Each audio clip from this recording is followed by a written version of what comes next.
Salut les otaques. Alors cette semaine, on est un peu débordé à No Life, donc pas de no-chan, on se retrouve dans une semaine. Quoi, hein? C'est abusé? Bon, ok, attendez, je vais vous trouver de la bonne news. Après une série télé qui date de 97, un nouveau grand projet s'esquisse pour le magnum opus de Miura Kentaro, Berserk. Après tout, peut-être que l'auteur n'a pas passé son temps à jouer à Idolmaster ces derniers temps. Encore peu d'infos à ce sujet, mais normalement un long métrage d'animation puis une série télévisée devrait permettre d'adapter l'intégralité de ce manga de Dark Fantasy à l'écran. Enfin, presque tout, vu que l'histoire n'est pas encore finie au Japon. La publication, on est actuellement au tome 35, alors vous savez... Ah, la 3D relief, le grand cheval de bataille technologique de ces derniers temps. Mais il ne faudrait pas croire un peu trop vite que la 3D stéréoscopique, celle qui nous oblige à porter des énormes verres polarisants, fort peu saillants, a gagné la guerre. Certains se souviendront peut-être de cette vidéo où un chercheur nous montre comment faire du head tracking grâce à une Wiimote. Pas mal, non? Ça marche bien, non?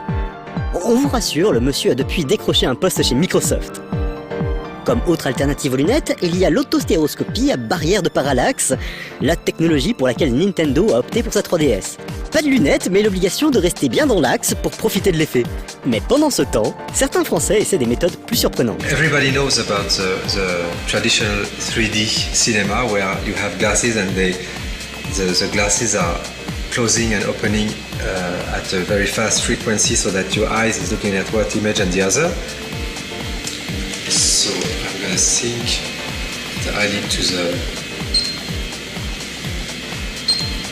the monitor, go for the movie. So here I see I totally see a shape that feels really real. I could even touch it. Ah, on me signale dans l'oreillette que this is maybe a big fake. Pardon. Et d'autres plus pragmatiques se demandent pourquoi se compliquer la vie et proposent un effet sympa grâce à 3 petits miroirs qui se clipent facilement sur votre smartphone favori. De toute façon, quand tout le monde aura des cyberimplants, au moins ce sera plus simple. Et enfin, un autre moyen de voir des formes en 3D, là où il n'y en a pas, c'est la bière. Mais pas n'importe laquelle. Oui, la bière d'œuf des Simpsons est enfin disponible en France. D'après le site du distributeur, il s'agit d'une bière blonde légèrement fruitée. En fait, c'est à la base une brasserie allemande qui a déposé le nom d'œuf à l'arrache, sans même demander l'autorisation à la Fox ou au créateur Matt Groening. Mais comme ces derniers sont assez cool, ils ont dit qu'ils laisseraient faire tant que les mecs ne mettent pas les persos des Simpsons sur les étiquettes. Je précise bien sûr que ceci n'est pas une incitation à la consommation d'alcool, mais bien une news geek.